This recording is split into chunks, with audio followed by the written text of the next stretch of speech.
예, 아까 저 여론조사에 내년에는 잘할 거다 이게 굉장히 높았죠, 상당히. 굉장히 박하게 잘못했다 평가하면서도 국민들께서 내년에는 잘할 거다 이렇게 기대를 하고 계십니다. 전 기대라기보다는 제발 좀 잘해주세요. 그런 절박한 호소다. 저는 그렇게 생각합니다. 잘할 것이라고 믿기 때문이 아니고 잘해주지 않으면 정말 죽을 것 같아서 제발 좀 잘해주십시오. 그런 호소거든요. 전체적으로 보면 이제 여러 가지 어려운 조건에서 국정을 이제 이명박 대통령이 운영해 오신 것은 사실입니다. 제가 보기에는 뭐 중요한 몇몇 그 내치 분야에 실수나 잘못도 있었지만 전체적으로 이제 경제난 이것은 미국발 금융위기가 세계적으로 왔기 때문에 굉장히 어려운 대외 여건에서 국정 운영하는 것은 분명한 사실이라고 생각을 하고요. 그 점은 국민들께서도 좀 헤아려 주시는 게 좋다 이렇게 봅니다. 그러나 이제 다만 이제 앞으로 잘할 것이냐는 문제와 관련해서는 지금 봐서는 기대하기가 좀 어렵지 않느냐 이런 비관적인 전망을 좀 하고 있습니다. 왜 그러냐 하면 요즘 젊은이들이 이제 개념 있다 이런 이야기를 잘합니다. 그러니까 정부도 진짜 개념 정부가 돼야 됩니다. 자기가 뭘 하려고 하는지 어떤 순서로 경중을 가리고 선후를 따지고 완급을 조절해서 하려고 하는지 이런 것들을 국민들이 잘 이해할 수 있게 이렇게 해야 되는데 예. 한마디로 이제 아무 개념이 없이 막 하는 것 같다는 느낌을 국민들에게 주거든요. 그 점을 좀 대통령과 그 참모들께서 1년을 정리하면서 내년에는 좀 더 잘 정리해서 하셨으면 합니다. 그리고 뭐 제 입장에서는 저도 지금 근신 중이고 자숙하고 있는 기간이라 이제 대통령이나 정부를 막 비판하기가 사실 좀 어려움이 있습니다. 그러나 크게 보면 의사결정을 할 때 국민들이 진짜 원하는 것이 무언지를 좀 깊이 들여다보려는 그런 자세가 부족했던 거, 이게 전반적으로 큰 문제였고요. 예. 그다음에 기획재정부 장관이 집권 초기부터 환율 주권론을 내세워가지고 먼저 우리가 환율을 747이라는 목표 추구를 위해서 흔들어버린 것이 굉장히 큰 실책이었습니다. 그러니까 큰 파도가 미국 쪽에서 오기 전에 먼저 우리 스스로 배를 흔들어 놨기 때문에 예. 아시아의 다른 나라보다도 우리가 더 심하게 지금 매를 맞고 있는 것이거든요. 이제 그런 점들을 좀 잘 챙겨서 예. 모쪼록 내년에는 적어도 금년보다는 좀 낫게 해주시기를 기대하겠습니다. 예, 전 변호사께서 발언 시청하셨는데. 예.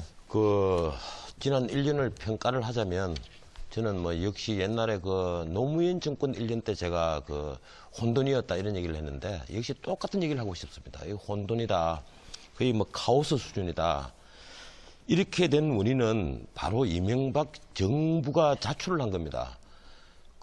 이명박 정권이 탄생을 한 원인은 여러분들 다 아시지만 바로 노무현 정권이 이념 투쟁에 골몰을 하고 민생을 도외시한 바람에 반대급부로 탄생을 한 겁니다.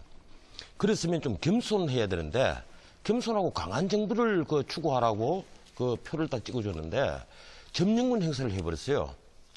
그 바람에 결국은 제일 첫 번째 인사 난맥을 가지고 옵니다. 아까도 말씀드렸다시피 같은 고향, 같은 학교, 심지어 같은 교회. 그래서 고소영이란 말이 나오지 않습니까?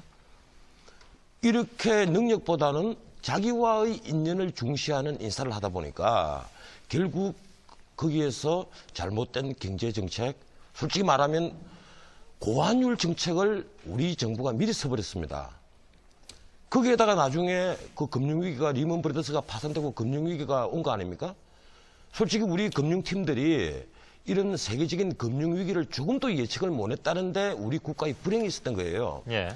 두 번째로 바로 이 대통령도 노무현 대통령과 똑같이 말씀이 많습니다.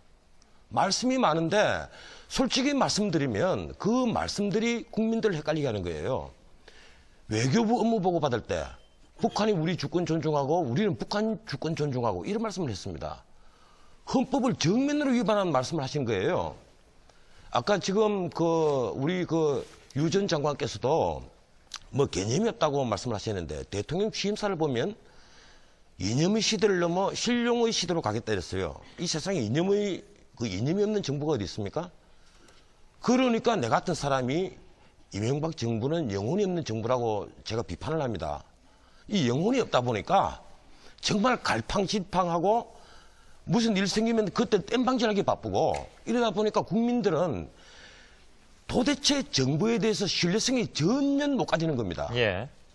이 점이 앞으로도 아마 이명박 정부가 깊이 그 숙고를 해야 될 문제가 아니겠느냐. 예. 그래서 나머지 산 중에 사실 대통령이 힘을 가지는 시간은 앞으로 또 1년입니다. 예. 그 1년 지나면 당장 레임덕이 올 가능성이 굉장히 높아요. 이미 그 촛불 시위 광우병 때문에 이미 절반은 상처를 입은 대통령입니다. 그럼 앞으로 1년 동안 어떻게 해야 되느냐? 제가 보기에는 대대적인 인사 계획부터 해서 예. 정말 제대로 된 비전을 가지고 제대로 로드맵 만들어서 국민들에게 이 정부를 믿을 수 있다는 신뢰감을 주는 그런 정책을 펴지 않으면 예, 알겠습니다. 결국은 노무현 정부와 마찬가지로 역시 나중에 실패한 정부가 된다. 예. 저는 이런 생각을 합니다. 을 대표해서 나와 계신데 참 어려우실 겁니다. 저희도 이제 국정운영에 참여를 해보면 마음먹은 대로 가는 것도 아니고 좋은 마음으로 해도 국민들이 늘 알아주시는 것도 아니고요. 그렇습니다. 국정이 원래. 근데 지금 말씀드리면서 좀 걱정되는 게 있어서 한두 가지만 말씀드리면 이 여론조사 결과는 위안받을 만한 내용은 아닙니다. 제가 보기에는 굉장히 위험한 상황이고요. 예, 예. 국가적으로 지금 그 김대중 전 대통령이 며칠 전에 말씀하신 것처럼 3대 위기입니다. 안보 위기, 경제 위기, 그리고 민주주의 위기 세 개가 한꺼번에 와 있습니다. 이 위기를 극복해야 되는데 그러려면 이명박 대통령께서 처음으로 돌아가셔야 된다고 저는 봅니다. 왜냐하면 우리 국민들이 이명박 후보를 당선시킨 거는 정말 행복해지고 싶었기 때문에 그런 거거든요. 다른 거 하나도 안 보고 경제 살리기, 일자리 만들기 잘하겠다고 그래서 그거 하나 바라보고 믿고 표를 찍은 거거든요. 그러면 이거는 지난 10년간 있었던 국민의 정부나 참여정부가 했던 일을 다 엎으라는 얘기가 아닙니다. 그 두 정부가 국민의 마음에 꼭 들게는 못했지만 잘한 일도 있고 부족한 일도 있고 그랬거든요. 그럼 이제 잘했던 것들은 살려나가고 그 두 정부가 국민을 만족 못 시켰던 경제 살리기, 일자리 만들기를 더 잘하면 성공하는 정부가 됩니다. 근데 지금 경제 살리기는 마음대로 안 되고 그리고 그 전 정부가 했던 것은 국민들에게 보탬이 되는지 도움이 되는지 따져보지도 않고 기분 나쁘다고 해서 막 뒤집어 엎는 식으로 지금 하고 있고요. 이게 첫 번째 문제입니다. 그러니까 위기가 왔을 때 온 가족이 다 힘을 모아야 되는 게 맞는데요. 모으려면 가장이 잘해야 됩니다. 밉다고 쥐어받고 밥 안 주고 밥그릇 빼들고 어디 가두고 이런 식으로 하지 않습니까 지금. 그러니까 이렇게 해서는 절대로 마음이 안 모인다. 그리고 이 국민 마음을 모이는 궁극적인 책임은 대통령한테 있다는 걸 무섭게 인식하셔야 되고요. 두 번째는 지금 일자리 만들기 아까 여론조사도 보면 청년 실업, 일자리 이게 제일 큰 문제로 큰 소망으로 나와 있습니다. 예. 이게 참 잘 안 되거든요. 지금 우리가 제조업 분야가 평소 취업자가 17%밖에 안 되고 건설업이 7%밖에 안 됩니다. 예. 농림업, 광업 다 합쳐도 30%고요.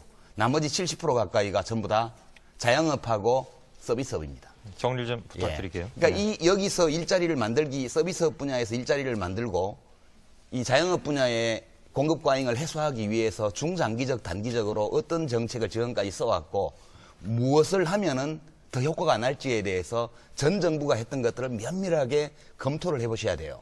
그래서 거기서 부족했던 것들을 더 채우고 잘못됐던 것들을 바로잡고 새로운 걸 하고 이렇게 하셔야지 저 여론조사 보고 그래도 견딜만하다 이렇게 하시면 내년에 잘할 가능성이 제 말씀의 거의 취지는 없습니다. 그런 예. 취지는 나이 아니었고요. 드릴게요. 지금 예. 이제 전병헌 의원님께서 6대 49.7이라고 말씀하시니까 제가 거기에 대해서 변명을 하겠다고 보면서 말씀을 드린 거였고 예. 아까 말씀드린 대목도 뭐 전 정부가 한 것은 전부 다 부정하겠다는 것이 아니라 저희의 국정 철학에 비추어 보아서 또 나라의 기본으로 봐서는 이것은 고쳐야 되겠다. 그런 부분을 고치다 보니까 이렇게 약간의 혼란이 왔었다. 이런 부분을 말씀드리고요. 예. 지금 유시민 전 장관님께서 말씀하신 부분은 저도 겸허하게 받아들이는 부분이 있습니다. 그리고 그렇게 해야 되는 부분도 있다고 생각을 하는데 아니, 위기 한 가지만 부분에 좀 있어서는 짚고 조금 갑시다. 동의하기 아니, 어려운 말씀하고 부분이 계시니까, 있습니다. 대 위기를 말씀을 하시는데 거기 아까 뭐 민주주의 위기는 이미 말씀을 했고 그 안보 위기에 대해서 좀 하나만 좀 얘기를 하겠습니다. 예.